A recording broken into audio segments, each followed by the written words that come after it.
Good morning, నేను Rajesh. Welcome to news analysis. ఇక రెండు తెలుగు రాష్ట్రాల్లో చూస్తే ప్రధాన పేపర్లో వచ్చిన వార్తలు చూస్తే ఒకవైపు ఏపీలోని జగన్, అదేవిధంగా చంద్రబాబు నాయుడు పర్యటన చేస్తున్నారు. ఇక తెలంగాణ అంశానికి వస్తే దాదాపు 3 నెలల తర్వాత మాజీ ముఖ్యమంత్రి కేసీఆర్ జిల్లాల బాట పట్టారు. అది కూడా ప్రధానంగా నిన్న చూసాం. జనగాం జిల్లాలోని కొన్ని ప్రాంతాలకు వెళ్ళారు. అక్కడ ఏదైతే పంట ఏదైతే ఎండిపోయిందో దానికి సంబంధించి ఆయన అక్కడికి వెళ్ళి ఆ రైతులను పరామర్శించాడు. ఎండిన పంటను వెళ్ళి చూసి వచ్చారు. అక్కడ నుంచి సూర్యాపేట జిల్లా కూడా వెళ్ళారు. అక్కడ కూడా ఏదైతే పంట ఎండిపోయిందో అక్కడ వెళ్ళేసి అక్కడ చూసేసి రైతులను పరామర్శించారు. సో కేసీఆర్ ఇటు ఈ ప్రభుత్వం పైన, కాంగ్రెస్ ప్రభుత్వం పైన ఫైర్ అయినట్లు కూడా తెలుస్తుంది. 100 రోజుల్లోనే ఇంత కరువు ఎప్పుడు చూడలేదు. సో రైతులు దాదాపు 200 మంది రైతులు ఆత్మహత్య చేసుకున్నారు. ఏదైతే ఎండిన పంట ఉందో దీనికి సంబంధించి వెంటనే 25,000 రూపాయలు పరిహారం ఇవ్వాలి, లేదంటే ఉద్యమం చేస్తామని చెప్పేసి ఈ విధంగా చెప్తున్నారు. పవర్ కట్ అవుతుంది.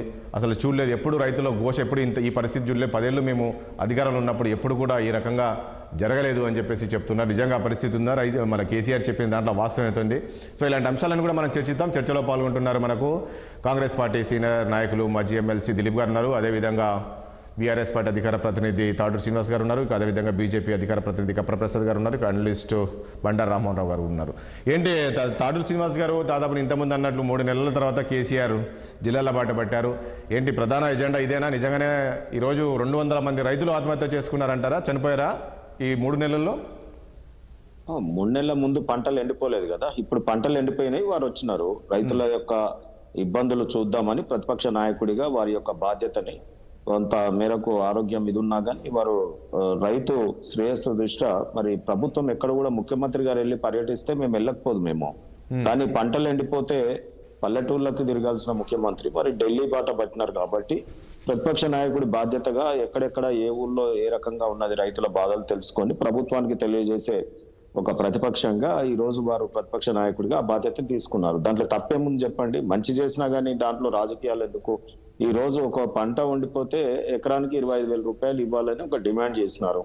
దాన్ని ప్రభుత్వం వారి యొక్క అధికారులు వారు అక్కడ స్టడీ చేసి కనీసం వారికి తీర్కలేకపోయినా ఎంపీ టికెట్లు అవి ఇవి ఢిల్లీ అధిష్టానం ఇవన్నీ ఉంటాయి కాబట్టి వారికి అధికారులన్నా పంపించి మరి ఆ రిపోర్ట్ తెప్పించుకొని ఆ పంటలు ఎక్కడ ఎండిపోయినాయి, ఎట్లా ఎండిపోయినాయి, మరి దానికి ఆల్టర్నేటివ్ మెకానిజం ఏంటి, ఇంకా మిగతా పంటలు ఎండిపోకుండా ఏం చేయాలి, ఎండిపోయిన వాటికి రైతుల్ని ఎట్లా ఆదుకోవాలి, మరి గతంలో ఏ రకంగా ఉండే అనే చెప్పారు. అదేమన్నా అవాస్తవమా? 900 మిలియన్ యూనిట్లు పీక్ టైంలో ఉన్న డిమాండ్ ఆ రోజు మేము అప్పు చేసినామా, సప్పు చేసినామా, లేకపోతే ఏ రకంగా టెక్నికాలిటీ పెట్టినామా, టెక్నోక్రాట్స్ పెట్టి నడిపించినామా, ఏం చేసినామా కాదు.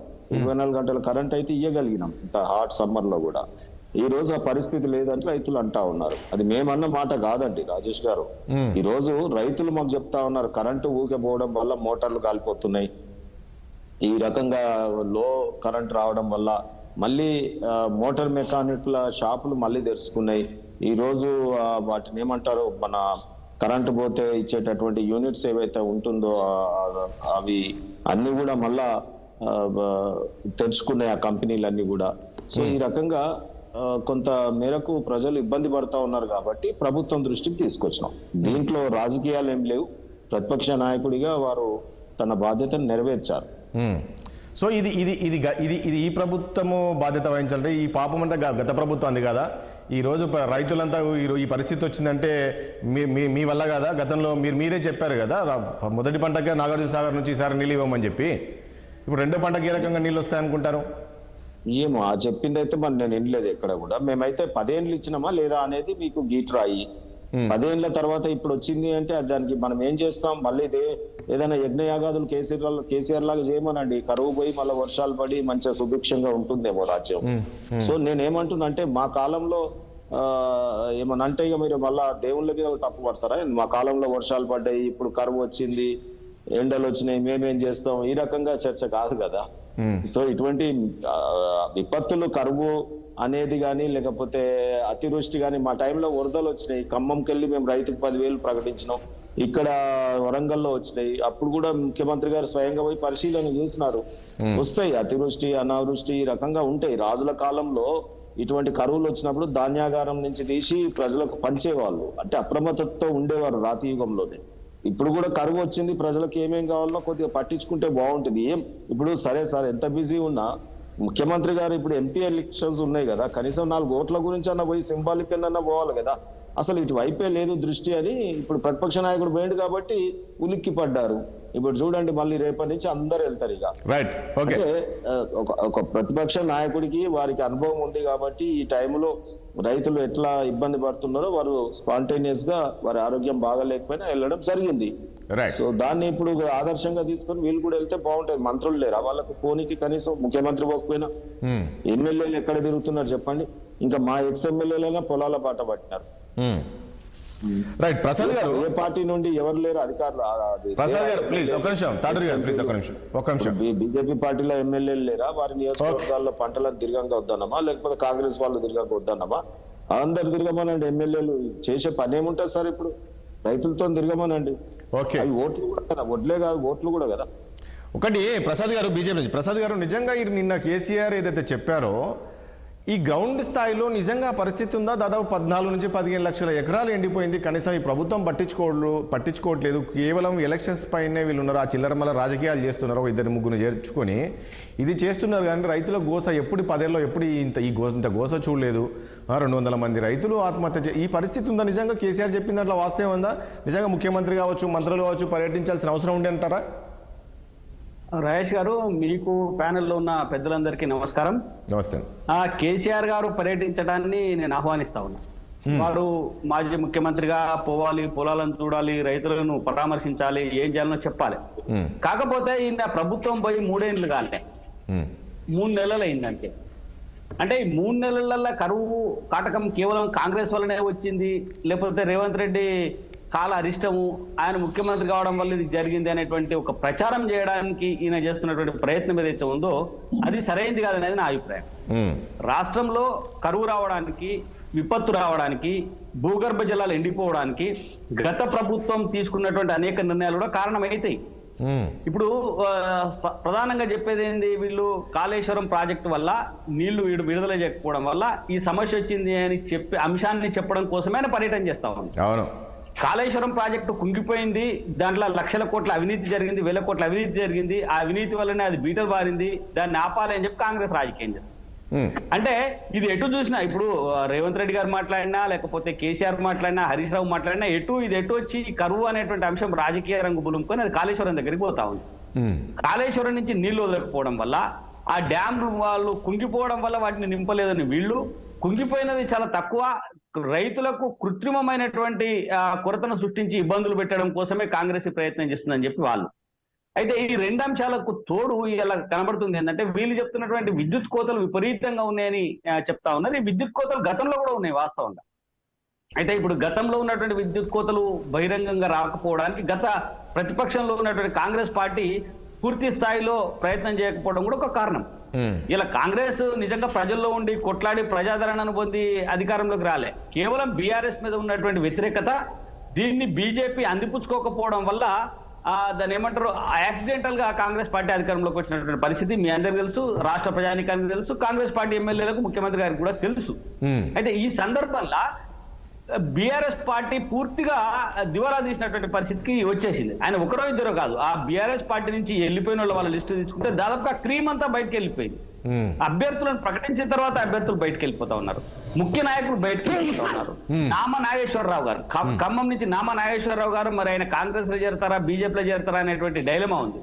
ఇప్పటిదాకా కాంగ్రెస్ అభ్యర్థిని ప్రకటించలేదు అంటే నాకు అనుమానం వస్తా ఉంది. అక్కడ నామనాగేశ్వరరావు గారు కాంగ్రెస్ పార్టీ అభ్యర్థి అవుతారేమో అనేటువంటి అనుమానం కూడా నాకు వస్తా ఉంది. ఎందుకంటే కాంగ్రెస్ పార్టీకి బాగా బలమైనటువంటి స్థానం, అక్కడ అభ్యర్థిని ప్రకటించకుండా ఎందుకు ఆగుతారండి? ఇది అయితే శ్రీనివాస్ రెడ్డినో, నాగేశ్వరరావు గారినో, తుమ్మల నాగేశ్వరరావు గారినో, లేకపోతే బట్టి విక్రమార్కనో, వీళ్ళందరూ కాంగ్రెస్ పార్టీకి ఒబీడియంట్ గా ఉండేటువంటి నాయకులే. వాళ్ళ మధ్యన సయోధ్య కూర్చోడం పెద్ద సమస్య కాదు. కానీ ఎందుకు ఆపినరు అక్కడ అంటే, ఏదో ఒక దగ్గర గేట్ తెరుచుకొని ఉంది. నామా నాగేశ్వరరావు గారు బీఆర్ఎస్ నుంచి మళ్ళీ కాంగ్రెస్ లోకి వచ్చి అక్కడ క్యాండిడేట్ అవుతారేమో అనేటువంటి అనుమానం నాకైతే కనబడతా ఉంది. అంటే ఈ పరిస్థితులలో బీఆర్ఎస్ పార్టీని రక్షించుకోవాలంటే ఏం చేయాలా? ఇలా ముఖ్యమంత్రి గారు బయటికి రావాలి. ముఖ్యమంత్రి గారు ఎక్కడ రావాలంటే, ముఖ్యమంత్రి గారు అసలు మాజీ ముఖ్యమంత్రి అంటే ఒకటి కపర్ ప్రసాద్ గారు, అక్కడ వాస్తవమే కదా ప్రసాద్ గారు. ఇప్పుడు అక్కడ కేసీఆర్ వెళ్ళింది కాదు ప్రసాద్ గారు, కేసీఆర్ వెళ్ళింది వాస్తవమే, అక్కడ పంటలు ఎండిపోయింది వాస్తవమే, అక్కడ కనబడుతుంది. నేనేమంటున్నా అంటే రాజేష్ గారు. ప్రసాద్ గారు, ఇప్పుడు కేసీఆర్ సరే ఇప్పుడు వెళ్ళింది వాస్తవమే కదా, అక్కడ నిజంగా పంటలు ఎండిపోయింది, అంత పరిస్థితి కనపడుతుంది కదా. ఈ రోజు కేసీఆర్కి అవకాశం ఎవరిచ్చారు? ఇదే మంత్రులు వీళ్ళు వెళ్ళి ఉండింటి పరిస్థితి వచ్చేదేమో కాదు కదా, కేసీఆర్కి ఆ ఛాన్స్ ఇచ్చేది ఉండదు కదా. అదే చెప్తా ఉన్నా రాజేష్ గారు. ఇప్పుడు గత పాలకులు ఎంతమందిని పరామర్శించారు, ఎంతమందికి నష్టపరిహారం ఇచ్చిండ్రు అనేది ఒకటి. గత ఇంత ఖమ్మంలో మేము పోయి 10,000 ప్రకటించినాం గతంలో అని చెప్పిండ్రు. ఖమ్మంలో రైతులకు బేడీలేసి మిర్చి ధర పెంచాలని అడిగిన రైతులకు బేడీలేసింది ఈ ప్రభుత్వమే కదా. రైతులను జైల్లో పెట్టిండేది బీఆర్ఎస్ ప్రభుత్వమే కదా. ఇప్పుడు ఎలాంటి నైతికత ఉంది ఆ ప్రభుత్వానికి అడగడము? బండి సంజయ్ గారు పత్తి రైతులను పరామర్శించడానికి పోతే రాళ్ళేసి కొట్టిండేది ఈ క్రూర బీఆర్ఎస్ పార్టీ కార్యకర్తలే కదా, రాక్షసులా వ్యవహరించారు కదా. రాళ్లతోటి కొట్టి సంజయ్ గారిని ఇదే నల్లగొండలో మార్కెట్లకు రాకుండా అడ్డుకున్నారు కదా. మరి ఆ దారుణాలు ఇప్పుడు కనబడతలేవా కేసీఆర్ గారికి? కేసీఆర్ గారు రైతులను పరామర్శించాల్సినటువంటి అవసరం ఉంటే ముందు ఆయన పశ్చాత్తాపం పడాలా. ముందు ఆయన ఒక ప్రకటన చేయాలి బహిరంగంగా, మీడియాను అందరినీ పిలిచి నేను గతంలో చాలా తప్పులు చేసినా, పొరపాట్లు చేసినా, రైతులను ప్రజలను క్షమించమని కోరుతా ఉన్నా, ఇప్పుడు అలాంటి పొరపాట్లు కాంగ్రెస్ ప్రభుత్వం చేయొద్దు అని చెప్పి ఆయన ఒక అప్పీల్ చేయాలా. అప్పీల్ చేసి బయటికి రావాలి. కానీ ఈయన అసెంబ్లీలో వచ్చి మాట్లాడరు, అసెంబ్లీకి పోలే, ఇవాళ వచ్చి రైతులను పరామర్శించడానికి పోతున్నా అంటారు. అంటే మునిగిపోతున్నటువంటి టీఆర్ఎస్ పార్టీ పడవ, చిల్లుబడ్డటువంటి టీఆర్ఎస్ పార్టీ పడవకి ఒక మన పూత పూయడం కోసం, లేకపోతే ఆ చిల్లును పూడ్చడం కోసం ఈయన చేస్తున్నటువంటి ఒక వెర్రి ప్రయత్నం తప్ప ఇంకోటి కాదు. ఒకటే చెప్తా ఉంది భారతీయ జనతా పార్టీ, రైతుల పక్షాన పోరాడాల్సింది భారతీయ జనతా పార్టీ పోరాడుతుంది ఖచ్చితంగా. ఇప్పుడు కరువు తీవ్రత ఏ మేరకు ఉందంటే కొన్ని జిల్లాలలో ఉంది, కొన్ని దగ్గర రైతులకు నష్టపరిహారం అందించాలని మేము కూడా డిమాండ్ చేస్తా ఉన్నాం. కానీ బీఆర్ఎస్ పార్టీ చేస్తున్నటువంటి రాజకీయ యాత్రలు ఇవి, రైతు యాత్రలు కాదు, రాజకీయ యాత్రలు చూసినాం కదా. చాలా మంది బస్సు దగ్గర కురుకు రావడం, దండాలు పెట్టడం. ఇవాళ ఒక పత్రికలో చూసిన టీఆర్ఎస్ కార్యకర్తలే బోల్ వేయించి 40 ఫీట్ల లోపల బోల్ వేయించి ఆ బోల్ ఎండిపోయినాయని చెప్పి చూపించడం కోసం ఒక పొలంలో టీఆర్ఎస్ కార్యకర్తలే పోయి బోల్ వేయించారు అని చెప్పి రాశారు. సరే అండి, ఎంతవరకు వాస్తవం ఉంది అని నాకు తెలియదు. కానీ ఇలాంటి డ్రామాలు చేయడంలో బీఆర్ఎస్ పార్టీని కేసీఆర్ ని మించిన వాళ్ళు లేరు. కాబట్టి ఈ డ్రామాలు బంద్ చేయండి. కాంగ్రెస్ పార్టీ డ్రామా బాగా చేయండి, ఇటు బీఆర్ఎస్ డ్రామా బాగా చేయండి. కేవలం భారతీయ జనతా పార్టీ మాత్రం ప్రజల కోసం కొట్లాడుతుంది, ఈ కరువు మీద ఉద్యమిస్తామని చెప్పి ఈ సందర్భంగా నేను తెలియజేస్తాను. ఓకే, దిలీప్ గారు గుడ్ మార్నింగ్ అండి. ఏంటి దిలీప్ గారు, కేసీఆర్ మరి మొత్తానికి జిల్లాల బాట పట్టారు, మిమ్మల్ని వదిలిపెట్టేది లేదు, వెంటాడి వేటాడతాం. మీరు రైతుల గోస చూస్తుంటే నాకు ఎలానో అనిపిస్తుంది, మీరు వెంటనే రైతులను ఆదుకోవాలి, 25,000 రూపాయల పరిహారం ఇవ్వాలి అంటున్నారు. ఒకటి ప్రపర్ ప్రసాద్ గారు చెప్పినట్టు జస్ట్ 100 days లోపల వచ్చిన ప్రభుత్వం కరువుని ఎండ పెట్టుకొస్తుంది, లేకపోతే క్రాప్స్ ఎండగొడుతుంది, ఇవన్నీ పాసిబుల్. కరెంట్ కష్టాలు తీసుకొస్తుంది. ఇదంతా కూడా ఓ సీక్వెన్స్ లోపల గత ప్రభుత్వం చేసినటువంటి తప్పిదాలు, లేకపోతే న్యాచురల్ ఉన్నటువంటి ఒక పరిస్థితుల వల్ల వస్తుంది తప్ప 100 days లో ఇది సాధ్యపడదు కదా. మేము తెద్దాం అనుకున్నా మేము తెలియలేము. అది ఒక క్యుములేటివ్ ఎఫెక్ట్ అవుతుంది. గతంలో ఉన్నటువంటి తప్పులు కావచ్చు, లేదా అక్కడ ఏర్పడే కరువు ప్రభావం కావచ్చు. మీరే అన్నట్టుగా నేను కూడా చదివిన పేపర్లో అప్పుడు అధికారులు వాడు ఉన్నప్పుడు ఈసారి నీటికి ఎద్దడి అనేటువంటి స్టేట్మెంట్ చూసాను. సో ఇది డెఫినెట్లీ మనం ఆలోచించాలి. ఊరికే కావాలని పొలిటికల్ గా నిజంగా పార్లమెంట్ ఎలక్షన్స్ లేకపోతే కేసీఆర్ నైజం తెలిసిన నాకైతే ఆయన బయటకు కూడా వచ్చేవాడు. ఆయన ఈరోజు కేవలం పార్లమెంట్ ఎలక్షన్స్ ఉన్నాయని ఒకటి, ఇతర పక్క పాపం అంతా గేట్లు దూకి లేదా గేట్ల కింద నుంచి పోయే జనం ఎక్కువైపోయారు కాబట్టి ఉద్దేశించి మాట్లాడడానికి ఒక రాజకీయ అవసరానికి బయటకు వచ్చాడు. కాబట్టి నిజంగా ఆయనకు రైతుల పట్ల అంత శ్రద్ధ ఉంటే ఎన్నిసార్లు ఆయన అగ్రికల్చర్ డిపార్ట్మెంట్ రివ్యూ చేశాడండి. తన అధికారంలో ఉన్న 10 ఏళ్ల లోపల మీరు ఎన్ని సందర్భాల లోపల ఆయన ఇట్లాంటి పర్యటనలు చేసి ప్రజలు కలుసుకున్న సందర్భాలు మీరు చూసారు చెప్పండి. ఎవరు డిలీట్ తనకు అధికారం తన చేతిలో ఉన్నప్పుడు బయటికి రాని వ్యక్తి, రివ్యూలు చేయని వ్యక్తి, మంత్రులకు ఎమ్మెల్యేలకు లేదా ఎంపీలకు అపాయింట్మెంట్ కూడా ఇవ్వనివంటి వ్యక్తి ఈ రోజు అంత అర్జెంట్ గా ఎందుకు బయటికి రావాల్సి వచ్చి చెప్పండి. దానికి కేవలం రాజకీయం కారణం. అది ఇప్పుడు ప్రభుత్వం ఇంతకుముందు మిత్రుడు తాడు శ్రీనివాస్ గారు అన్నట్టుగా మీ మంత్రులు తిరగట్లేదు, లేకపోతే సీఎం తిరగట్లేదు, సీఎం ఢిల్లీ తిరుగుతున్నాడు, ఇవన్నీ పొలిటికల్ ఎలిగేషన్స్. అక్కడ ఒక వ్యవస్థ ఉన్నప్పుడు ఆ వ్యవస్థ మీ కంట్రోల్లో ఉంటుంది.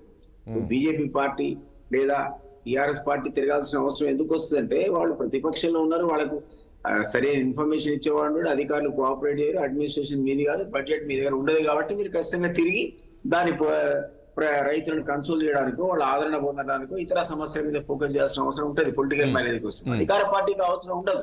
డే టు డే అడ్మినిస్ట్రేషన్ తో మా కంట్రోల్లో ఉంటుంది, కలెక్టర్స్ మా కంట్రోల్లో ఉంటారు, అగ్రికల్చర్ ఆఫీసర్స్ మా కంట్రోల్లో ఉంటారు, బడ్జెట్ మా కంట్రోల్లో ఉంటుంది. వీటిని ఆదుకోవడానికి ప్రసాద్ దిలీప్ గారు నేనేమడుతా కాదు దిలీప్ గారు సరే దిలీప్ గారు నేనేమడుతా 100 రోజుల్లో అన్నీ అయిపోవాలి అంటే కుదరదన్నారు. సరే ఏదైనా జరగవచ్చు ఆ 100 రోజులు. నేనేమంటున్నా కనీసం మంత్రులన్నా వెళ్ళి ఎక్కడెక్కడ ఈ పంట నష్టపోయింది ఏంటి పర్యటించి వచ్చింటే బాగుండేది కదా, వాళ్ళకు ఒక భరోసా కల్పిస్తే బాగుండేది కదా. ఇప్పుడు 200 మంది రైతులు చనిపోయారన్నారు, నిజ వాస్తవం ఉందా కేసీఆర్ అన్న మాటలో? ఉందా మీ దగ్గర రికార్డ్స్ ఉన్నాయా? I don't believe 200 మంది రైతులు సరిపోతే మనం 200 టైమ్స్ వచ్చిండేది పేపర్ లో. అదే ఒకళ్ళితే రైతులు సరిపోయింటే నేను కాదనలేను, కానీ ఇది టోటల్ గా రూల్ అవుట్ చేయను. కానీ 200 మెంబర్స్ ఇక్కడ చనిపోయారంటే మీ ఛానలే పట్టుకు పోయి చూపించాలి అట్లాంటప్పుడు. అది ఒక పొలిటికల్ ఎలిగేషన్ తప్ప వాస్తవ దూరమే తప్ప అది రియాలిటీ అని అనుకోను. బట్ డెఫినెట్లీ గవర్నమెంట్ మీద బాధ్యత ఉంటుంది. మీరు అన్నట్టు మంత్రులు చూడాలి లేదా కలెక్టర్ చూడాలి అండ్ అడ్మినిస్ట్రేషన్ అనేది చూడట్లేదు పడుకొని ఉంది అన్నది తప్పు. ఎందుకంటే మీరు చూసిన సందర్భంలోనే ఈ మంత్రులు విస్తృతంగా జిల్లాలో పర్యటిస్తున్నారు. అదేవిధంగా సీఎం కూడా ఎన్ని సందర్భాల్లో రివ్యూలు చేశాడు, ఎంత మందికి అందుబాటులో ఉన్నాడు. ఢిల్లీ పోతే పోతాడు, అధిష్టానం అక్కడ పోతాడు. ఇక్కడైతే ఫామ్ హౌస్ పోయిన అపాయింట్మెంట్ లేదు కదా, పక్కన ఫామ్ హౌస్ పోతే ఎంట్రీ లేదని చెప్పి పాపం ఈటల రాజేందర్ మంత్రిగా ఉన్నప్పుడు బాగుపోయాడు. హరీష్ రావు లాంటి వాడికి అక్కడ సెక్యూరిటీ కూడా ఆపేట, ఏదైతే సీఎం దగ్గర అపాయింట్మెంట్ లేదు మీరు లోపల రావద్దంటే మా కళ్ళనీళ్ళు పెట్టుకున్నంత పని అయిందని ఈటల రావద్దు అంటే ఇక్కడ పక్కకున్న ఫామ్ హౌస్ కూడా ఉన్నది సాధ్యపడిన పరిస్థితిలో. ఆయన ఢిల్లీ పోతే అధిష్టానం ఉన్నప్పుడు ఏదో పనులు ఉన్నప్పుడు ఏది ఎలక్షన్ టైంలో టికెట్ల కోసం ఆయన పోతే అది కూడా తప్పడితే ఎట్లా, అది ఆయన డ్యూటీ అది. బట్ ఆయన ఎన్ని సందర్భాల్లో ఎక్కడెక్కడ తిరిగాడు, ఎంతమంది రెస్పాన్స్ ఇచ్చాడు, ఈ రోజు ఎన్ని గంటలు పనిచేస్తున్నాడు మన దగ్గర కనపడుతుంది కదండి. మన దగ్గర అందుబాటులో ఉన్న ముఖ్యమంత్రి ఆయన 3 నెలల లోపల ఎస్టాబ్లిష్ చేశాడు. ఆయన మీరు గేట్లు కంచెలు వేసుకుని మూసుకునే ప్రయత్నం నేనే 3 సార్లు పోయినా. ఒకటి దిలీప్ గారు నేనేమడుగుతున్నానంటే ఒకటి అవకాశమే లేకుండా దిలీప్ గారు ఈ రైప్ ఆఫ్ పొలిటికల్ రెటారిక్ కాదు దిలీప్ గారు. మీరు అన్నట్లుగా కొంత వాటర్ స్కేర్సిటీ ఉన్నమాట వాస్తవమే. నిన్న చెప్పిన కేసీఆర్ చెప్పినటువంటి ఆ సాగర్ లో నిల్వలు ఇంకా తలుచుకుంటే మనం ఇక్కడ దాకా డెడ్ స్టోరేజ్ నుంచి కూడా వాడుకోవచ్చు అని కరెక్ట్ ప్రాబ్లం. మీకు ఖమ్మంలో తాగునీటికి కూడా ఇద్దరు వచ్చినట్టు పరిస్థితి. ఆ మధ్యలో ఇదే టీవీ డిబేట్ లో అయిన తర్వాత నేను తుమ్మలాసారి అడిగితే నల్గొండ పంట అవసరాలు తీర్చకుండా మీరు ఎందుకు పాలేరు తీసుకుపోతున్నారు అంటే ఆయన చెప్పాడు పంట అవసరాలు లేకుండా కాదు, ఖమ్మం తరలించిన నీరు కేవలం తాగునీటి కోసం, అది లేకపోతే రేపు పొద్దున క్రైసిస్ వస్తుంది డ్రింకింగ్ వాటర్ కానీ ఆ చర్యలు తీసుకున్నాను తప్ప నేనే ఖమ్మం నల్గొండ జిల్లాకి ఇన్ఛార్జ్ నల్గొండ కాదని నేను ఖమ్మం తీసుకుపోతాను నాకు ఓవరాల్ విజన్ స్టేట్ అంతా ఉండేది, నాకు ఓన్లీ ఖమ్మం మంత్రిని కాదు కదా అని ఆ మాట ఆయన అన్నాడు. కాబట్టి డెఫినెట్లీ ఈ రోజున్న క్రైసిస్ లో కొన్ని అత్యవసర చర్యలు ఉన్నాయి, అవసరం ఉన్నాయి. అది కలెక్టర్స్ మానిటర్ చేస్తున్నారు, ఈవెన్ ఎమ్మెల్యేలు చూస్తున్నారు, డిప్యూటీ సీఎం చూస్తున్నాడు. ఇవన్నీ ఎవరు పట్టించుకోవట్లేదు అనేది గత ప్రభుత్వం లాగా ఆయన నీరు చక్రవర్తి లాగా మనం ఉండడం చూసాం కదా. ఆ స్థితి ఈ రోజు ఇక్కడ రాష్ట్రంలో ఉంది. ప్రాబ్లమ్స్ ఉన్నాయి, ఆ ప్రాబ్లమ్స్ ఓవర్కమ్ అవుతాం. అందరినీ కూడా యంత్రాంగం అంతా సిద్ధంగా ఉంది, దానికి అవసరమైన చర్యలు చేపడుతున్నారనే మనం గమనించాలి. ప్రభుత్వం యొక్క బాధ్యత కదా అది. Day to day process. Right, okay. ఒకటి రామ్మోహన్ రావు గారు మీరు చెప్పండి. ఒకటి ఇప్పుడు మనం గతంలో చూస్తాం 10 ఏళ్ళు వీళ్ళు అధికారంలో ఉన్నప్పుడు నాకు తెలిసి చాలామంది అంటే పంట నష్టపోయి రైతులు ఆత్మహత్యలు చేసుకున్నప్పుడు ఏనాడు కూడా కేసీఆర్ నాకు తెలిసి వెళ్ళి రైతులను పరామర్శించింది లేదు. సో ఈ రోజు వీళ్ళు ఇంతకుముందు అంటూ 100 రోజుల్లో అన్నీ అవ్వాలంటే కాదు, 100 రోజుల్లో ఇది చేయలేదని చెప్పేసి ఈరోజు కేసీఆర్ రైతుల దగ్గరికి వెళ్ళి ఇది చేయడము, ఇది నిజంగా రైతుల మీద ప్రేమతోటే నిజంగా రైతుల గోస చూడలేకనే కేసీఆర్ వెళ్ళారు అనుకోవాలా? ఇప్పుడు జరుగుతున్న ఈ మధ్యలో జరుగుతున్న పరిణామాలు కావచ్చు, కేసీఆర్ కుటుంబం పైన గత ప్రభుత్వంలో ఉన్న అవినీతి ఆరోపణలు ఇవన్నీ ఈ మధ్యలో ఏదైతే ప్రభుత్వం చేస్తుందో ఇవన్నీ దీన్ని ఒక వేదికగా చేసుకొని ఈయన మాట్లాడాలనుకున్నది ఈ వేదిక చేసుకొని వెళ్ళారు అనుకోవాలా? రాజేష్ గారు, మీకు అట్లాగే ప్యానెల్లో ఉన్న మిత్రులందరికీ నమస్కారం. నమస్తే. ఇవాళ all fools day, April 1 parliament ఎన్నికల సందర్భంగా అందరూ కూడా ఉన్నదాన్ని కొంచెం ఎగ్జాక్ట్ డేట్ చెప్తారు. అట్లాగే వాళ్ళు సంఘర్షించుకుంటారు, వాళ్ళు కలిసిపోతుంటుంటారు. చూస్తున్నాం కదా, ఊసర వెళ్ళికే పాఠాలు నేర్పేంత రాజకీయాలు వస్తున్నాయి. 2 జాతీయ పార్టీల డొల్లతనం బయటపడుతుంది. బీఆర్ఎస్ ని చేరిన నాయకులకు టికెట్లు ఇస్తున్నారు, ఇంకా చేరడానికి ఆశపడుతున్న వారిని ప్రోత్సహిస్తున్నారు. రేపు ఎల్లుండో చేరిన వారికి కూడా మళ్ళీ టికెట్లు ఇస్తారు. అందుకని కాంగ్రెస్ పార్టీ కూడా ఇప్పటిదాకా టికెట్లు ఆపింది. కేవలం మనకు కేసీఆర్ గారి పర్యటన గురించి మనం మాట్లాడుతున్నాం, మిగతా రాజకీయాలు పక్కన పెట్టి. ప్రజలను మాత్రం పిచ్చోడికి చేస్తున్నారు. కేటీఆర్ గారు అన్నారు కదా మనని, నన్ను పిచ్చోడికి చేసాడు వీళ్ళందరని, విధంగా అయిండు ఆయన కూడా. కనుక ఈ ఆల్ ఫూల్స్ డే సందర్భంగా మనకు ఈ ఏదైతే ఈ ఎలక్షన్ జరుగుతున్న కార్యక్రమంలో అన్ని సన్యాసుల మఠాలు కావు. రాజకీయ పార్టీలు ఖచ్చితంగా ఒకరి మీద ఒకరు విమర్శ పెడతారు, కానీ కత్తిన పాముని మళ్ళీ చంపుతున్నట్టు మనకి 2 పార్టీలు కాంగ్రెస్ బీజేపీ 2 జాతీయ పార్టీలు బీఆర్ఎస్ మీద దాడి చేస్తున్నాయి. నిన్న ఆయన పర్యటన కన్నా ముందు కేసీఆర్ గారు ఇవాళ నిన్ననే పొలం మాట పట్టలే. గతంలో కేఆర్ఎంబిని కేఆర్ఎంబీ అనేది నీరెడ్డి గారి పాత్ర నేనైతే గ్రామాలు అందరికీ తెలుసు, దిలీప్ గారికి తెలుసు, ప్రసాద్ గారికి తెలుసు, తాడు శ్రీనివాస్ గారికి తెలుసు. ఈ నీరెడ్డి గారి పాత్రను పెద్దగా చేసే క్రమంలో ఆనాడు నల్గొండ సభ పెద్ద ఎత్తున పెట్టారు. కేఆర్ఎంబీకి ఎందుకు అప్పచెప్పారు, మేము అప్పచెప్పలే కదా అని అన్నారు. అదొక సభ జరిగింది, మనం గమనించాలి. ఈ 3 నెలల లోపలనే కేసీఆర్ గారు బయటకు వెళ్ళిన సందర్భం అది ఒకటి ఉంది. రెండోది పార్టీ కార్యకర్తల సమావేశం, పార్టీ కార్యకర్తలను ఉత్తేజపరిచే కార్యక్రమంలో కరీంనగర్ కూడా సభ పెట్టారు కదా. 2 సభలు ఉన్నాయి కాదన్నారు. ఇవాళ నిన్ననే మొదలు పెట్టలేదు. ఎట్లా ఎన్నికలు ఉన్నాయి కనుక దాన్ని వాడుకోవడం ఎవరికైనా సహజం, వాడుకుంటుంటారు. నేనేమంటున్నానంటే ఈ 3 నెలల్లో కొత్తగా పరిస్థితులు ఏం మారినాయి అంటే అధికారులు కానీ ప్రభుత్వం కానీ చేయాల్సిన పని ఏమిటి? నేను కేసీఆర్ గారు గతంలో ఏం చేసిండ్రు, 10 ఏళ్ళు అవినీతి, అహంకారం, వీటి గురించి మాట్లాడవచ్చు. అవన్నీ మనం మాట్లాడలేదు ఇప్పటికే. ఈ ఒక్క ఇష్యూని పట్టుకుంటే 3 నెలల్లో ఈ పరిస్థితి ఎందుకు వచ్చింది? ఇప్పుడు మనకు ప్రత్యక్షంగా 3 కనపడుతున్నాయి. ఒకటి రైతు బంధు 5 ఎకరాల వరకు వేశారు, అది కూడా 3 నెలల తర్వాత వేశారు. డిసెంబర్లో వేయాల్సిన రైతు బంధు 3 నెలల తర్వాత వేశారు. మంచిదే, సంతోషం, మంచి వచ్చాడు. 6 ఎకరాల నుంచి కాలేదు, ఇంకా 5 ఎకరాలు అయింది. రెండోది ఏంటంటే పంట నష్టం గురించి గతంలో కూడా కేసీఆర్ గారు అసలు తిరగలేదని తిరిగారు. గతంలో మనకు ఈ పంట నష్టం జరిగినప్పుడు వడగాల పోయినసారి ఎలక్షన్ల కన్నా ముందు పడ్డప్పుడు పోయిండు. ఖమ్మము, వరంగల్, మనకు కరీంనగర్ జిల్లాలు తిరిగి 10,000 సహాయం ప్రకటించాడు. అక్కడనే డోల్తనం బయటపడుతుంది. 10,000లో ఎంత ఇచ్చామని 3 లెక్కలు చెప్పారు. నేను ప్రెస్ మీట్ మొత్తం నాకు తెలిసి ఇవ్వలేదు అనుకుంటాను రామ్మోహన్ రావు గారు. లాస్ట్ టైం వీళ్ళు ప్రకటించారు పరిహారం ఇస్తాము 10,000 అని చెప్పారు, కానీ ఇవ్వలేదు. అది చెప్తాను. అంటే ఎంత ఇచ్చారంటే 150 కోట్లు ఇచ్చారని పక్కన చూసారు. తర్వాత 300 కోట్లు అన్నాడు. నేనన్నా 10,000 కోట్ల నష్టం జరిగితే 500 కోట్లు, ఆయన అన్న 450-500 కోట్లు ఇచ్చినా కూడా తప్పే కదా. అసెంబ్లీలో ప్రకటించాడు ఇస్తామని చెప్పేసి దాదాపు 300 కోట్లు అనుకుంటా, 300 ఎన్నాడు. ఓకే, అవన్నీ పేపర్కే ఉండేది తప్ప ఏమి రిలీజ్ చేయలేదు, ఇవ్వలేదు ఎవరికి. 1000 కోట్ల నష్టం జరిగితే 100 కోట్లు ఇచ్చడం అనేది అది కూడా ఎవరికి ఇచ్చారు, కార్యకర్తలకు ఇచ్చారు, అది వేరే, ఆ సంగతి వేరు. నేనేమంటున్నా, నిన్న పోయిన దగ్గరికే వీళ్ళు పోతున్నారు. చాలా మంది నేను చూసింది నా తాండా, నాకు తెలుసు, మా అమ్మమ్మ గారు పక్కన సింగరాజుపల్లి కనుక ఆ తాండాలో నాకు ప్రజలు కూడా పరిచయం ఉంది కనుక నేను మాట్లాడినా. పోయిన 6 ఎకరం దగ్గరికి అందరు పోతున్నారు వాళ్ళ కరువు చూపెట్టడానికి. కానీ నిజం కరువు లేదా, ఉంది కదా. దీన్ని మేనేజ్ చేయడంలో ప్రభుత్వం ఎవరు బాధ్యులు మీరు చెప్పండి. ఈ 3 కరువు అనేది ఒకటి రామ్మోహన్ రావు గారు దయచేసి ఒకటి రామ్మోహన్ రావు గారు ప్రకృతి విపత్తులకు ఎవరు ఏం జరుగుతుంది, కానీ ఈ కరువుకు బాధ్యత లేవు. నేనేమడుతున్నా, ఈ కరువుకు కాంగ్రెస్ బాధ్యత వహించిందంటారా? కేసీఆర్ గారిని మాత్రం సమర్థిస్తున్నాం. వచ్చిన కరువుగా తెచ్చిన కరువు అంటున్నాను. 3 కొంచెం ఎప్పుడు మీరు గాయస్ గారు చీమను ఆదర్శంగా తీసుకోవాలి. అంతేందుకు మనమే నల్లా రేపు రాదనుకుంటే ఏం చేస్తాము, మొదలు ట్యాంక్ మనకు గంగాళం నింపుకుంటాం కదా ఇంట్లో, ఆ పని ఎందుకు చేయలేదని అంటున్నాడు టీఆర్ఎస్, మన కాంగ్రెస్ ప్రభుత్వాన్ని. కేసీఆర్ ప్రశ్నించాడు అంట. ఎందుకంటే 2 చేయాల్సి ఉండే. ఒకటి, మేడిగడ్డ ప్రాజెక్టు కుంగిపోయింది, అప్పటికే తెలుసు, ఎంక్వైరీ జరుగుతుంది, ఎన్నికలైన 7 డిసెంబర్ నాడు ప్రభుత్వం ప్రమాణ స్వీకారం చేసింది. 7 తర్వాత డిసెంబర్లో 6,000 నుంచి 7,000 క్యూసెక్ నీళ్లు బట్టిగానే పోతున్నాయి. నేనేమంటున్నా, ఒక్క మోటార్ నడిపించి ఎల్లంపల్లి ప్రాజెక్ట్ ఎందుకు నింపలేదు అంటున్నా. నేను ఆ ప్రాజెక్టుల మీద కొద్దిగా అవగాహనతో మాట్లాడుతున్నా. ఆ నీళ్లను కిందికి విడిచిపెట్టే బదులు కనీసం 3 మోటార్లు 4 మోటార్లు నడిపించి వెంటనే మనకు ఆనాడు 6-7 టీఎంసీలు నీళ్లే ఉన్నాయి ఎల్లంపల్లిలో, ఎల్లంపల్లి నింపుకుంటే ఈ సమస్య రాకపోయేది కదా. ఒకటేమో మనకు నీళ్ల సమస్య వస్తున్నది, రెండోది సాగునీటి సమస్య. సాగునీటి సమస్య కూడా అదే అంటున్నాను నేను. ఇప్పుడు మంచో చెడ్డో మల్లన సాగర్ ఉంది, అలా 10-12 టీఎంసీలు కూడా లేవు, ఇప్పుడు 5-6 టీఎంసీలు పడిపోయింది. గతంలో ఇదే కరువు వచ్చినప్పుడు, ఇట్లే కష్టం వచ్చినప్పుడు ఊడెలి వాగు ద్వారా మొత్తం చెక్ డ్యామ్లు లిప్పి చేశారు కదా. నేను ప్రభుత్వాలు అంటున్నా, కేసీఆర్ చేసిండా లేక అదే అధికారులతో ఈ పని ఎందుకు కాంగ్రెస్ పార్టీ చేయించలేకపోయిందంట. ఒకటేమో తాగునీటి కష్టాలకు ఖచ్చితంగా కారణం ఏంటంటే అవగాహన లోపం, సమన్వయ లోపం అంటున్నాను. రెండోది, సాగునీటి దానికి కూడా మొదలు నింపుకుంటే అయిపోయేది కదా, ఐడియా ఉన్నాయి. దానిలో అవినీతి గురించి ప్రశ్నిస్తలేదు. కొండపోచమ్మ సాగర్ లో 15 టీఎంసీలు నింపొచ్చు అన్న 6-7 టీఎంసీలు నింపి, మల్లన సాగర్ లో కొన్ని నింపి ఇవాళ రైతులకు లాస్ట్ ఒక 2 తాళ్ళు అయితే సరిపోయేది కదా. నేను వాస్తవం ఇప్పుడు కేసీఆర్ గారు అన్నది పక్కన పెడతాం, వాస్తవంగా ట్యాంకర్లతో నీళ్ళు తీసుకొని వరి పొలం బారిస్తుండా లేరా?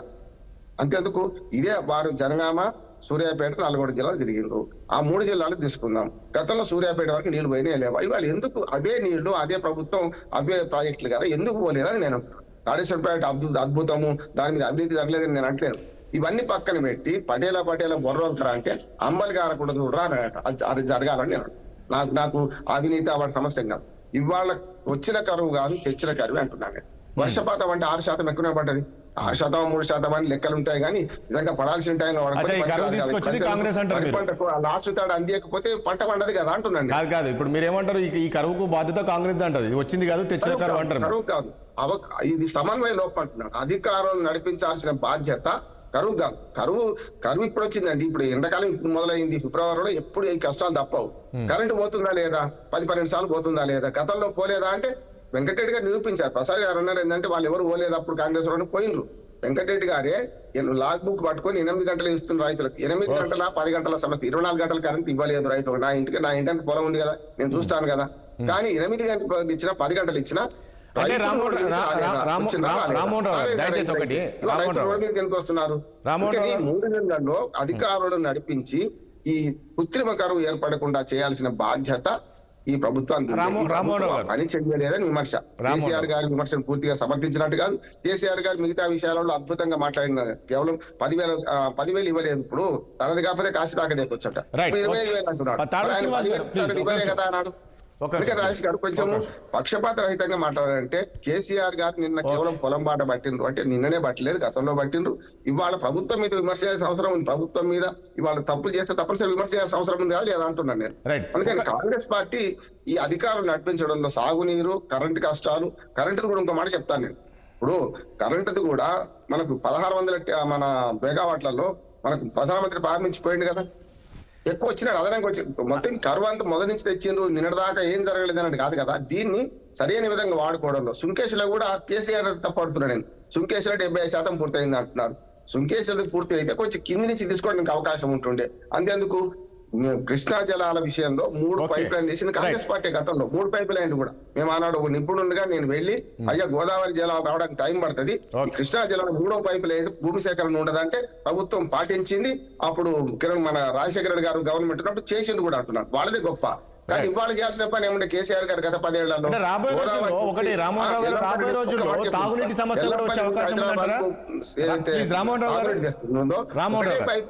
10 ఏళ్లలో 2వ పైప్ లైన్ ఎందుకు వేయలేదని నేను అడుగుతున్నాను. రామ్మోహన్ రావు గారు నేను ఏమడుగుతా, ఇప్పుడు రాబోయే రోజుల్లో హైదరాబాద్ కు తాగునీటి సమస్య కూడా తప్పదంటారా కష్టాలు?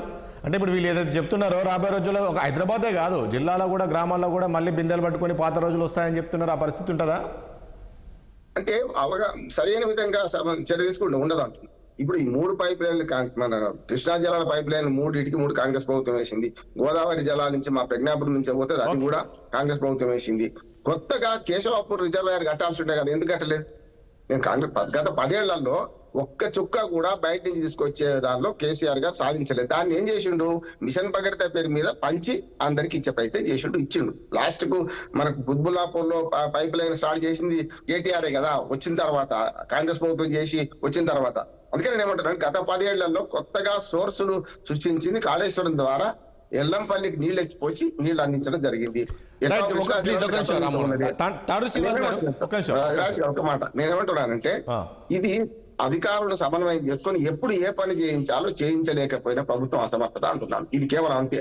కానీ అంతకన్నా మించి ఇప్పుడు ఎట్లాగో ఆయన వెళ్ళిన రాజకీయాల కోసం పార్లమెంట్ ఎన్నికలు వచ్చినాయి. ఎట్లాగో పార్లమెంట్ ఎన్నికల్లో విమర్శలు చేసుకోవాలి పరస్పరం. కానీ ఇది పక్కన పెట్టి, రాజకీయాలు పక్కన పెట్టి కనీసం విద్యుత్ కొరత లేకుండా చూడాలి, నీటి కొరత లేకుండా, సాగునీటి కొరత లేకుండా చూడాలి. సాగునీటి తెలుస్తారు ఇంకొక నెల అయితే 15 రోజులు, నెల కూడా కాదు, 15 రోజులు అయితే పంటలన్నీ మండిపోతాయి. తప్పు ఉంటుందండి. ఇస్తాన 10,000 రూపాయలు అదే 10,000 రూపాయలు కావాలి. రైట్. ఒకటి తాడూరు శ్రీనివాస్ గారు, ఇప్పుడు లోక్సభ ఎన్నికలు వస్తున్నాయి, దాంతోపాటు ఈ మధ్య జరిగిన పార్టీలో జరుగుతున్న పరిణామాలు ఇవన్నీ కూడా దృష్టిలో పెట్టుకొని కేసీఆర్ పర్యటన చేస్తున్నారు. రేపు ఈ పార్టీ క్యాడర్ కూడా ఒక బూస్టప్ ఇచ్చినట్లు అవుతుంది, ఒక భరోసా కల్పించినట్లు అవుతుందా? నిన్నటి నుంచి మీరు చూశారు కదా, నిన్నటి నుంచి కేసీఆర్ పర్యటన ఉంటే ఇక మళ్ళీ రేపు కరీంనగర్ జిల్లా కూడా వెళ్తానంటున్నారు. ఇదంతా కొంచెం పార్టీ మరొకసారి పటిష్టం అయ్యే అవకాశం ఉంటుందా కేసీఆర్ పర్యటనలో? ఇప్పుడు ఎంపీ ఎలక్షన్స్ ఉన్నాయా, దృష్టి ఎక్కడ ఉందా, లేకపోతే ఇంకేదో అవి కాదు కదా. పంటలు ఎండిపోయినాయా లేదా, పంటల దగ్గరికి ప్రతిపక్ష నాయకుడు పోయినాడా లేదా, వారు ఒక డిమాండ్ చేసినారు, ఓకే అది 25,000 అన్నారు, పోనీ నువ్వు 20,000 30,000 ఏదో ఒక యాక్షన్ ఉండాలి కదా. ఇప్పుడు ఎప్పుడు కూడా మన చర్చలన్నీ కూడా కేసీఆర్ ఎట్లయినా ఆయన అడుగు తీసి అడిగేస్తే చర్చలు జరుగుతాయి. ఇంతకుముందు రామ్మోహన్ రావు గారు చెప్తున్నారు, కరీంనగర్ మీటింగ్ పెట్టలేదా, నల్గొండలో మీటింగ్ పెట్టలేదా, తన ఏది ఆరోగ్యం కాలు ఇదైనా కానీ వారు కొన్ని మీటింగ్లు కూడా పెట్టినారు. సో ఆ రకంగా తన సమయానుకూలంగా వారికి ఉన్నటువంటి అనుభవం మేరకు వారు ఏ టైంలో ఎక్కడికి వెళ్ళాలో అక్కడికి వెళ్తారు. సో ఇదేమో రోజు అంటే పొలిటికల్ డ్రామాస్ అంటే ఆయన కొంత ఏజ్ ఫ్యాక్టర్ కూడా, లేకపోతే సీనియారిటీని బట్టి కూడా ప్రతి చిన్నదానికి ఇది ఉండదు. ఇప్పుడు 4 నెలలు ఒక స్పందన గవర్నమెంట్ మీద ఒక్క మాట మాట్లాడలే. సరే అక్కడక్కడ మా నాయకులు మా లాంటి వాళ్ళ మాట్లాడినా కేసీఆర్ గారు 4 నెలల సమయం ఇచ్చినారు ఈ ప్రభుత్వానికి. ఎక్కడ కూడా అంటే 3 నెలల్లోనే మొత్తం అద్భుతాలేం జరగవు కదా తాడూరు శ్రీనివాస్ గారు. 3 నెలల్లో మొత్తం అద్భుతాలేం జరగవు ఇచ్చినారు కాదు తాడూరు శ్రీనివాస్ గారు. మేము 3 నెలలు సమయం ఇచ్చామని మీరు చెప్తూ ఉన్నారు. 3 నెలల్లో ఏం జరగదండి. 3 నెలల్లో మొత్తం అయిపోదు కదా, మొత్తం అట్టిటేం కాదు కదా, సమయం ఇవ్వాలి కదా వాళ్ళకు కూడా. అదే సమయం ఇప్పుడు మీరే అంటారు, మీరు గతంలో ఏం చెప్పారు? కాదు కాదు, గతంలో మీరు ఎప్పుడేం విమర్శించి ఏం చెప్పేవాళ్ళు? ఇప్పుడే పుట్టిన తెలంగాణ, ఇప్పుడే పుట్టింది, అది ఇది అని చెప్పేవాళ్ళు. అట్లా ఎప్పుడు 5 ఏళ్ళు చెప్పుకుంటూ వచ్చారు మీరు. ఏ అంశాన్ని విమర్శించా, ఏం క్వశ్చన్ చేసినా లేదా సార్? ఇక్కడ 3 నెలలనే మొత్తం అయిపోద్దా? అదెంత ఇది పోరాడి తెచ్చుకున్న తెలంగాణలో కొత్తగా ప్రభుత్వం ఏర్పడితే అది వేళ్ళు ఉనుకోవడానికి చాలా ఇబ్బందులు ఉంటాయి. మొత్తం ఛిద్రమైన తెలంగాణ. ఇప్పుడేముంది, గవర్నమెంట్ ట్రాన్స్ఫర్ అయింది అంతే. ఎన్నికలలో 10 ఏళ్ళు గవర్నమెంట్ చేసింది. ఇప్పుడు వీళ్ళు అధికారంలోకి వచ్చినది అన్ని రెడీగా ఉన్నాయి. సెక్రటరియట్ రెడీ లేదా, దేవుని మొక్కుదామంటే యాదాద్రి రెడీ లేదా, లేకపోతే మిషన్ భగీరథ రెడీ లేదా, లేకపోతే పోలీస్ టవర్స్ రెడీ లేదా, అన్ని రెడీ పెట్టినావు. ఓన్లీ కుర్చీ మీద వారు మారినారు అంతే. సో ఇప్పుడు ఉన్న అడ్మినిస్ట్రేషన్ రైతు బంధు డాటా లేదా, సెల్లులలో పైసలు వేయగానే టింగు పోతలేవా, ఇలా పెన్షన్ డాటా లేదా, కొత్తగా ప్రభుత్వం స్ట్రీమ్ లైన్ చేయాల్సిన అవసరాలు ఉన్నాయా? ఎక్కడ కాదు 10 ఏళ్ళలో మీరు మొత్తం విధ్వంసం సృష్టించారంటున్నారు కదా. కాదా తాడూరు గారు, ఈ 10 ఏళ్ళలో మీరు అంత విధ్వంసం సృష్టించారు, ఇది సరి చేసుకోలేకనే మాకు సమయం సరిపోవట్లేదు అంటున్నారు. సరే ఏం చేసినామో ఆ విధ్వంసం కనిపెట్టిన వాళ్ళు మరి ఆ విధ్వంసాన్ని ఎట్లా చేస్తారో చేయమనండి. చేసినామా, విధ్వంసం చేయలేదా, అది ప్రజలు చూసుకుంటారు. కానీ ఇప్పుడు అది చెప్పుకుంటే మమ్మల్ని తిరిగితే అక్కడ వర్షాలు పడతాయా, మమ్మల్ని తిరిగితే ఓట్లు పడతాయా, తిట్లు ఓట్లు రాల్స్తాయా? చెప్పండి. ప్రజలని మేము ఇప్పుడు మా సమస్య ఏంటి? రైతులు పంటలు ఎండిపోతున్నాయా లేదా, అది వాస్తవం. పంటలు ఎండిపోతే వారికి నష్టపరిహారం ఏ రకంగా ఇద్దాము, ఇంకా మిగతా పంటలు ఎండిపోకుండా ఏ రకంగా చేద్దాము, ఖాళీ బిందెల ప్రదర్శనలు ఏ రకంగా చేద్దాము, చేయకుండా ఆపుదాము. సో తాగునీటికి రేపు కటకటాలు రాకుండా, ఇప్పుడే మొదలైంది కదా సమ్మరు, హాట్ సమ్మర్, ఇంకా మే ఉంది. సో ఈ రకంగా ఏప్రిల్ మేలో కాదు. కానీ ఒక విషయం అర్థం కాదు. ఏమన్నా ఒక విషయం అండి తాడూరు గారు, ఒక పాయింట్ వస్తుంది. ఒక్క విషయం ప్లీజ్, ఒక్క విషయం తాడూరు గారు, ఒక విషయం ప్లీజ్ వినండి. చర్చించాలి. కేసీఆర్ గారు తుమ్మితే చర్చ, అడుగు తీసి అడిగేస్తే చర్చ, అగో పంట పొలాలకు పోతే చర్చ, పోకపోతే ఒక చర్చ. ఎస్ ఓకే, ఒక పెద్ద నాయకుడి పట్ల అటువంటి చర్చలు జరుగుతాయి. కాదు నాకు అర్థం కాదు. ఇప్పుడేం వర్షాలు వచ్చేది కాదు. సరే కాంగ్రెస్ కారణం అనడానికి, అవునబ్బా కాంగ్రెస్ ప్రభుత్వం ఏర్పడ్డాక వీళ్ళు పంటలు వేసింది కాదు కదా, గతం నుంచే ఉంది.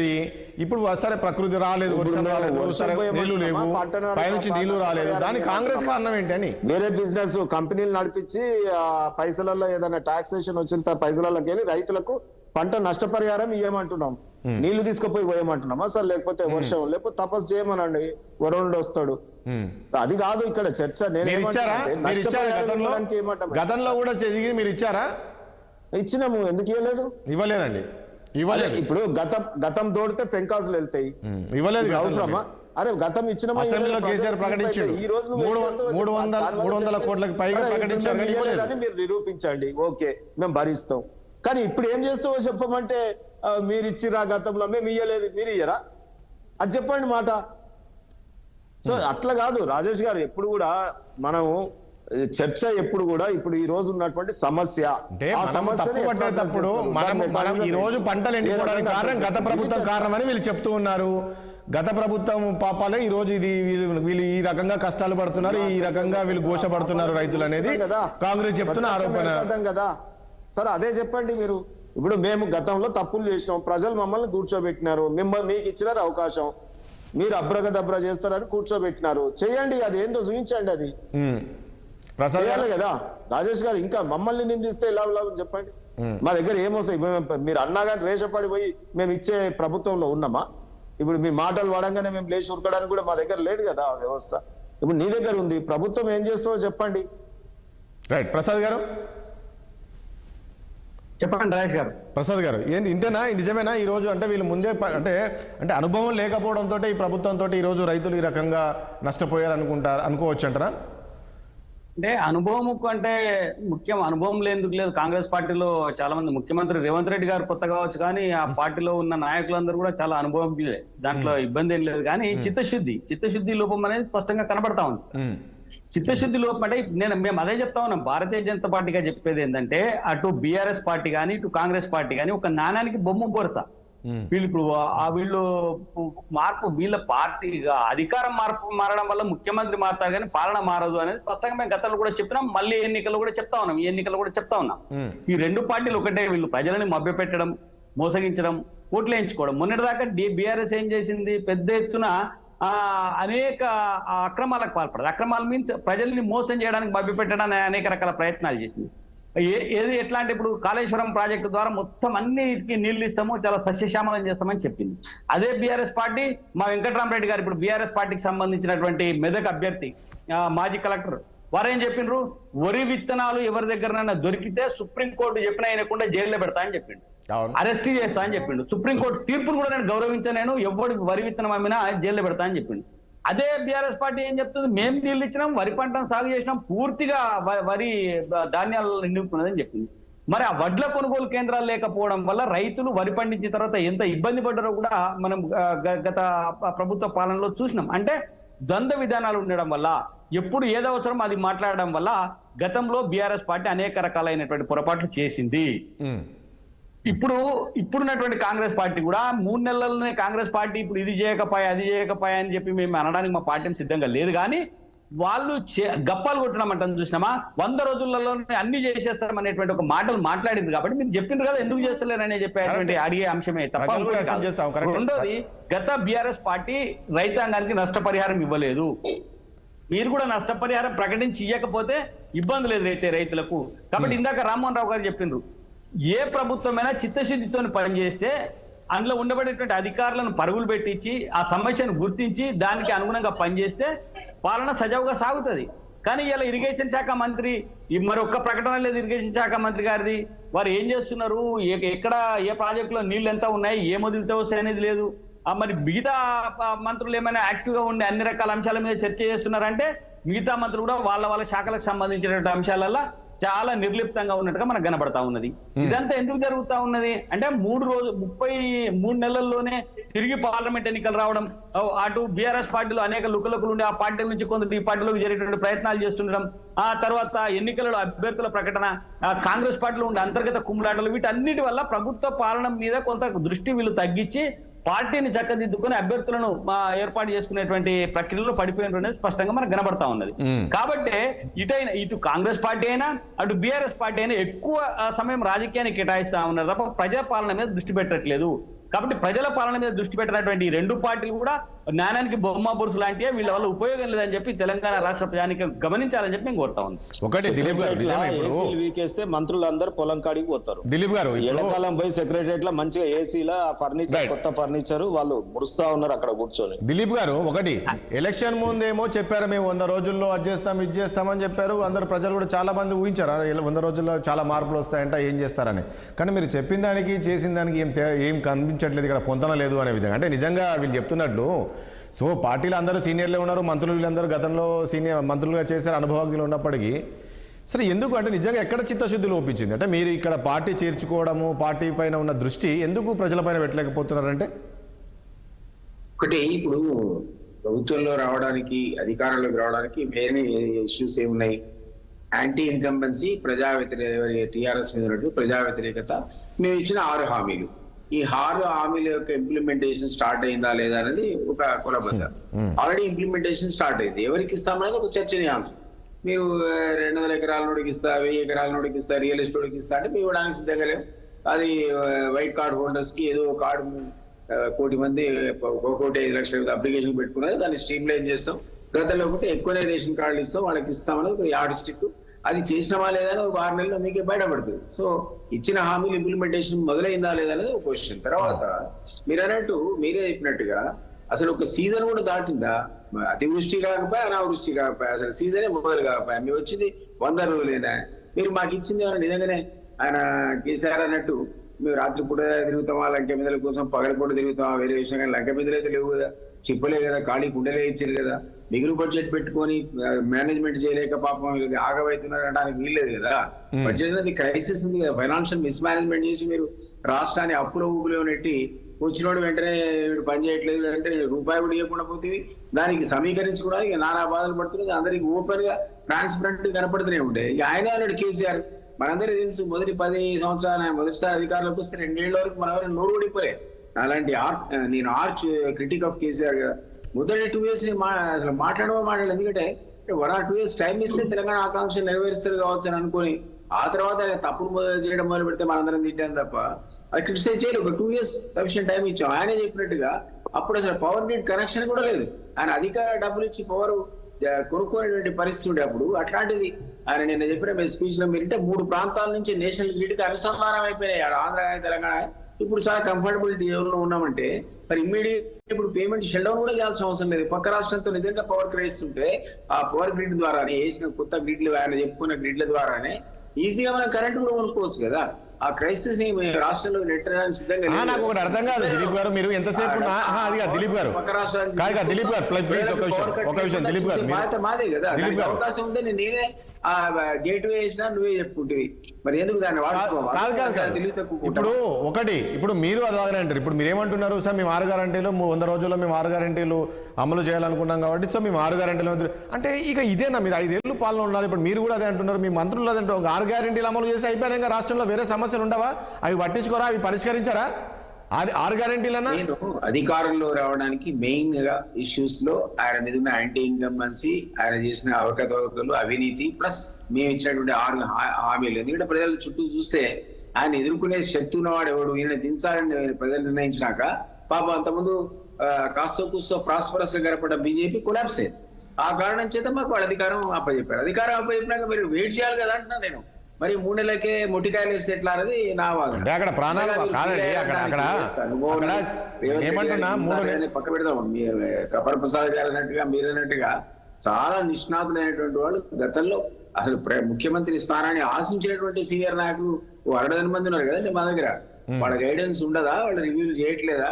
ఆ రివ్యూ ఇరిగేషన్ మినిస్టర్ మీకు శ్వేతపత్రమే ఇచ్చాడు శాఖ మీద ఉన్నటువంటి అవకతవకలు ఏంటి, ఏం చేయదలుచుకున్నాడు, ఒక విజన్ డాక్యుమెంట్ తర్వాత చెప్పాడు. కానీ దిలీప్ గారు ఒకటి శ్వేతపత్రం కూడా ఇచ్చాడు. కాబట్టి టూ ఎర్లీ టు కామెంట్ అంటున్నా. మేము సరి చేసుకునే అవకాశం ఉంది, చేస్తాం. మీరే అన్నారు 10,000 ప్రకటించారు, రామ్మోహన్ గారు చెప్పారు. ఆయన ఇచ్చింది లేదు, సచ్చింది లేదు. ఒక 300 కోట్లు ఏమో ఆయనే చెప్పుకున్నాడు, 150 ఇచ్చినా అని. కాదు 300 కోట్లు ఇచ్చినా. అరే 10,000 కోట్ల అవసరం ఉంటే 300 కోట్లు రైతులకు ఇచ్చినామని చెప్పుకుంటే మనమే ఇక్కడ సిటీలో ఏమంటారు దాన్ని ఫ్లడ్స్ వచ్చాయని చెప్పి ఆ లో ఏరియాస్ అన్నిటికి కూడా ప్రకటిస్తే 10,000 ఇచ్చిరా మీరు చెప్పండి. ఎంత క్రిటిసిజం వచ్చింది సిటీలో వాళ్ళ అన్న 10,000 మీ ఎలక్షన్స్ అయిపోగానే ఇస్తాం, లోకల్ బాడీ కాగానే ఇస్తాం కూడా చెప్పారు. తర్వాత దాన్ని ఊసెత్తిన వాడే లేడు. కానీ మీరు రెండుగా మర్చిపోయారు. ఇవన్నీ కూడా హామీలు ఇవ్వటం, మోసం చేయడం, డబ్బులు లేక పథకాలు ఎత్తేయడం, కొత్త పథకాలు ప్రకటించడం, మళ్ళీ దాని పేరు ఈరోజు పక్కకు పోయి కూర్చోవాల్సిన పరిస్థితి వచ్చింది. లేదా కేసీఆర్ అనేవాడు 10 ఏళ్లలో రైతు దగ్గర పోనోడు ఈ రోజు 3 నెలలకే ఆయన పాపం లేచి పరిగెత్తాల్సిన పరిస్థితి ఎందుకు వచ్చింది? That is the compulsion create by themselves. మేము దాన్ని సరి చేసుకుంటాము, వెయిట్ చేయండి సి అంటున్నాం. డెఫినెట్లీ ఈ సమస్యలన్నీ కూడా మనమే డిబేట్ లోనే మనం మాట్లాడుకునే అంశాలు అధికారులు తెలుసుకోకుండా, మంత్రులు తెలుసుకోకుండా పడుకొని ఉంటారండి. అడ్మినిస్ట్రేషన్ అన్ని పరిశీలిస్తున్నారు, దానికి సొల్యూషన్ కూడా ఎత్తుకుంటున్నారు. సమయం ఇవ్వాలన్నది ఒకటే నా ఆర్గ్యుమెంట్. కానీ ఒకటి దిలీప్ గారు, నేనేమంటున్నా, ఇప్పుడు లోక్సభ ఎన్నికల సమయంలో ఒకవైపు మీరేమో ఈ ఎన్నికలు చాలా ప్రతిష్టాత్మకంగా తీసుకున్నారు, ఎట్లా అయినా సరే మనము 10 నుంచి 13. ఈ సమయంలో కేసీఆర్ ఇలా వచ్చేసి ఈ ప్రభుత్వాన్ని ఎండగట్టే ప్రయత్నం చేస్తున్నాడు. రేపు రైతులు కూడా ఆలోచించే అవకాశం ఉంటుంది కదా, నిజమే కదా వీళ్ళు ఏం చేయలేదు గతంలో ఎప్పుడు కూడా ఇలాంటి పరిస్థితి, అంటే కేసీఆర్ తెలిసి ఎట్లా మాట్లాడతారా? ఇవన్నీ కొంచెం ఇబ్బందికరమైన పరిస్థితులు రావంటారా? అంటే ప్రజలు నమ్మే పరిస్థితి ఉండదంటారా కేసీఆర్ మాటల్ని? మేము రియాక్ట్ ఇందాక దిలీప్ గారు చెప్పిండ్రు ఏంటంటే కార్పొరేషన్ ఎన్నికలకు ముందు 10,000 రూపాయలు పంచిండ్రు. మన మొత్తం హైదరాబాద్ సిటీలో పంచుతామని చెప్పి ఒక ప్రక్రియ మొదలుపెట్టారు. విచిత్రం ఏంటంటే ప్రపంచంలో ఎక్కడ లేని విధంగా డబ్బు కట్టలు అన్ని బ్యాగులలో పట్టుకొని వచ్చి ఇంటింటికి 10,000 నోట్లు ఇచ్చింది, నోట్ల కట్టలు ఇచ్చింది. ఇది చాలా అవినీతికి జరిగింది. అందులో అసలు ఎవరికి పోయినా కూడా తెలియదు. కాబట్టి నేను దిలీప్ గారిని కోరేది ఏంటంటే, మీరు కాళేశ్వరం వీటన్నిటి మీద విచారణలకు పోతున్నారు కదా, ఇమ్మీడియట్ గా దిలీప్ గారు ఒక లేఖ రాయండి. మొన్నటి 10,000 రూపాయలు పంపిణీ జరిగిన దాంట్లో ఎవరెవరికి ఇచ్చిండ్రు, ఎంత జరిగింది, అందులో జరిగిన అవినీతి ఏంది. అది మరీ విచిత్రం అండి. దేశంలో ఒకవైపు ట్రాన్సాక్షన్స్ అన్ని ఫోన్ పే ద్వారా, గూగుల్ పే ద్వారా జరుగుతూ ఉంటే డబ్బు కట్టలు తీసుకొచ్చి ఇంటింటికి 10,000 నోట్లు టీఆర్ఎస్ కార్యకర్తలు పంచిండ్రు. అక్కడ ఉన్న అధికారి వాడు ఎన్ని డబ్బులు అప్పుడు ఆ 10,000 రూపాయల చొప్పున ఎన్ని డబ్బులు ఇచ్చారు, ఖజానా నుంచి ఎంత రాయించినటువంటి వివరాలన్నింటినీ కూడా ఇప్పుడు ప్రజల ముందు పెడితే బాగుంటుందని చెప్పి నేను దిలీప్ గారిని కోరుతాను. ఏమంటున్నా అంటే అసలు ఏ అంశాన్ని మీరు టచ్ చేసి చూడండి. ఎక్కడ అవినీతి లేకుండా ఉన్నటువంటి స్కోప్ ఉన్నది, ఏదైనా అంశం ఏదైనా ఉంటే చెప్పండి.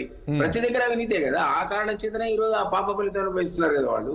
మీరు ఏ స్కీమ్ అయినా దళిత బంధు తీసుకోండి, బీసీ బంధు తీసుకోండి, గత సీఎంఏ చెప్పుకునే మా వాడు దళిత బంధు కూడా వదులుతున్నాడు, 30% అవినీతి ఉంది, మా దగ్గర లిస్టే ఉంది నారా అన్నాడు. ఆ లిస్ట్ ఆయన బహిర్గతం చేయలేదు, వాళ్ళకే టికెట్ ఇచ్చినాడు. పాప మా తాడు శ్రీనివాసకి ఇచ్చినా బాగుండు, ఆయన కాస్త కూర్చో కష్టపడి పని చేసాడు ఎంబీసీ కార్పొరేషన్ లో.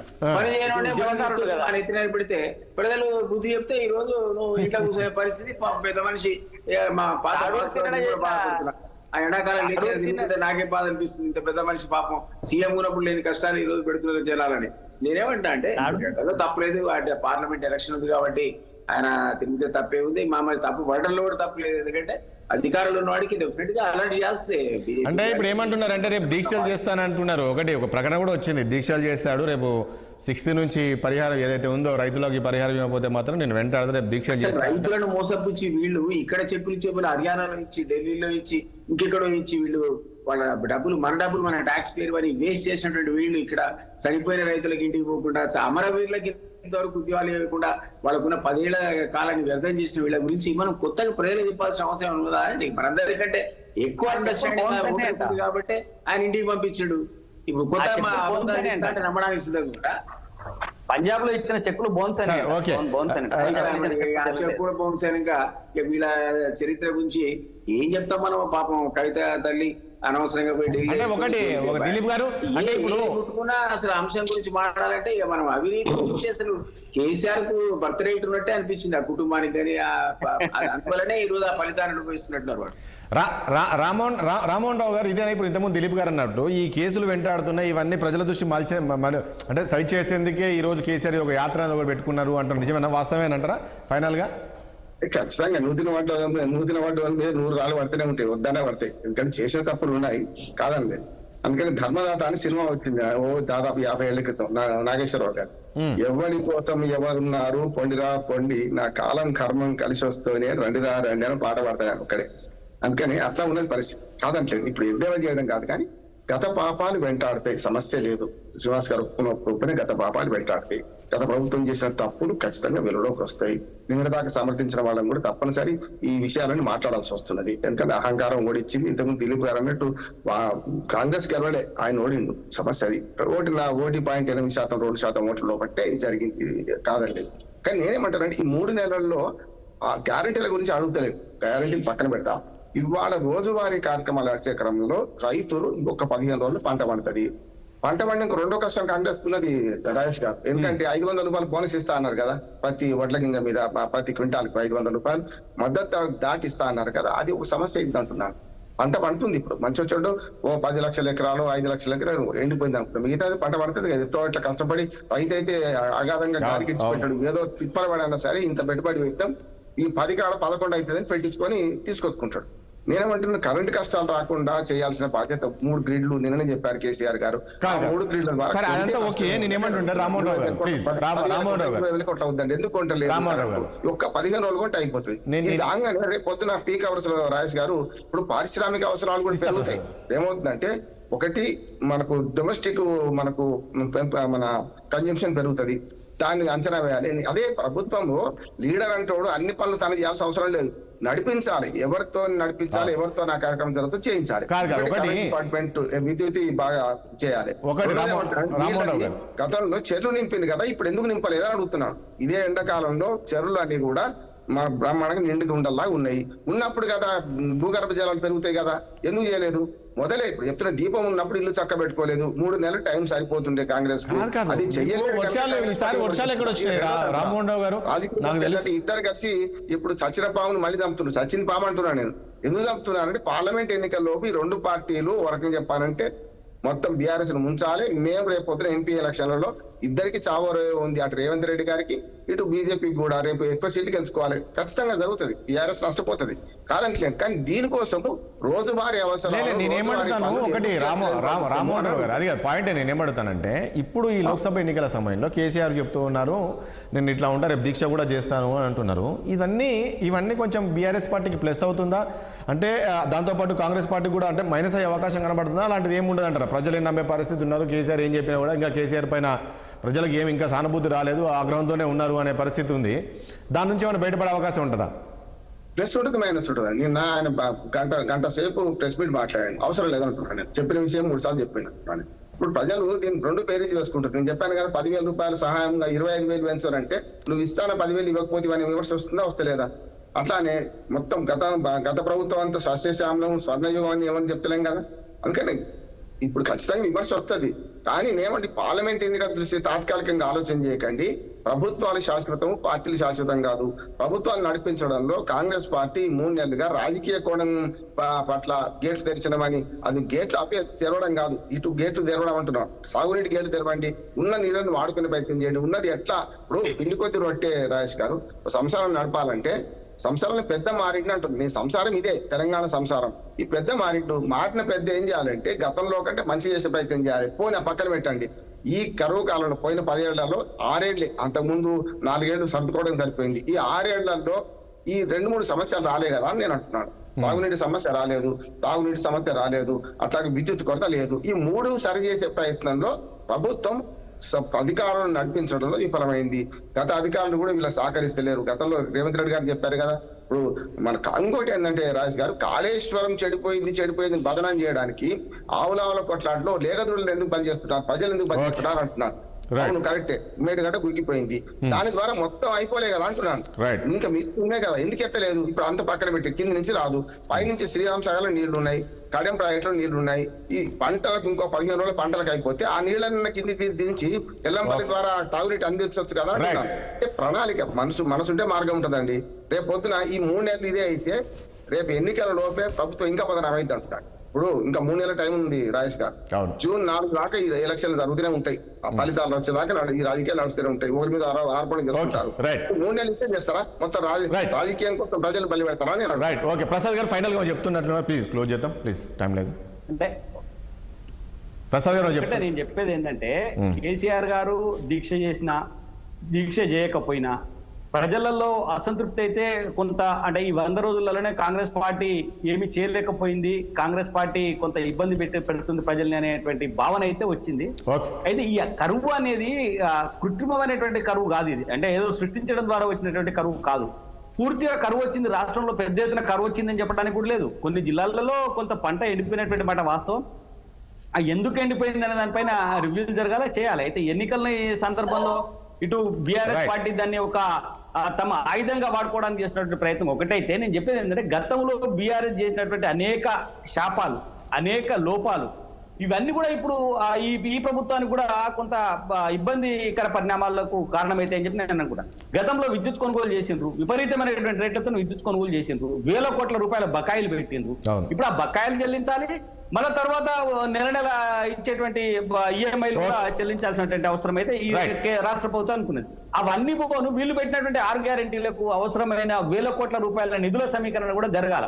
అయితే ఇవన్నీ ఇప్పుడు ప్రస్తుతం ఏం జరగట్లేదు. కేవలం గతంలో బీఆర్ఎస్ పార్టీ ఎట్లయితే కాగితాలకే పరిమితమై అనేక పథకాలను ప్రవేశపెట్టిందో, ఇప్పుడు కాంగ్రెస్ పార్టీ కూడా కేవలం కాగితాలకే పరమై చెప్తా ఉన్నారు తప్ప ఒక్క పథకం కూడా, ఒక బస్సులో ప్రయాణించే అన్నారు కదా 3 నెలల్లో ఈ 100 రోజుల్లో 6 గ్యారెంటీలు అనేది. రైట్, చూద్దాం ప్రసాద్ గారు ఏం జరగబోతుందో. థ్యాంక్ యూ ప్రసాద్ గారికి, అదేవిధంగా ఇటు దిలీప్ గారికి అండ్ తాడూరు శ్రీనివాస్ గారికి, బండారు రామ్మోహన్ రావు గారికి చర్చలో పాల్గొన్నందుకు మీ అందరూ కూడా ధన్యవాదాలండి.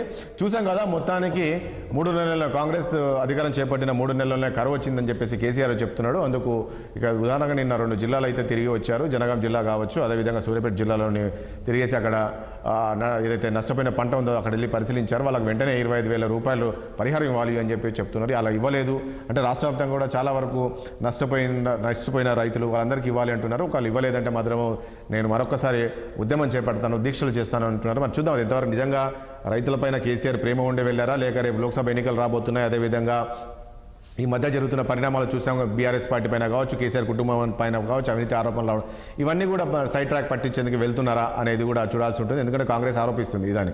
చూద్దాం నిజంగా మరి ఏం జరగబోతుంది. మళ్ళీ ప్రభుత్వం కూడా ఆలోచించి ఏదైతే నష్టపోయిన రైతులు ఎవరైతే వాళ్ళందరూ కూడా పరిహారం ఇచ్చేసి వాళ్ళని ఆదుకోవాల్సిన అవసరం కూడా ఈ ప్రభుత్వం పైన ఉంది. చిత్తశుద్ధితో పనిచేయాలి. రాజకీయాలే కాదు, ఖచ్చితంగా చాలా వరకు రైతులు నష్టపోయారు. ఆత్మహత్యలు చేసుకునే దుస్థితికి రాకుండా ఉండాలంటే ఖచ్చితంగా ఈ ప్రభుత్వం ఆదుకోవాల్సిన అవసరం ఉంది. వాళ్ళందరూ కూడా నష్టపరిహారం కూడా ఇవ్వాల్సిన అవసరం అయితే ఉంది. ఇది వాళ్ళ చర్చ. రేపు మరో అంశంతో మళ్ళీ కలుద్దాం. చూస్తుండండి 60 సామాన్యుడి ఆరోపణ.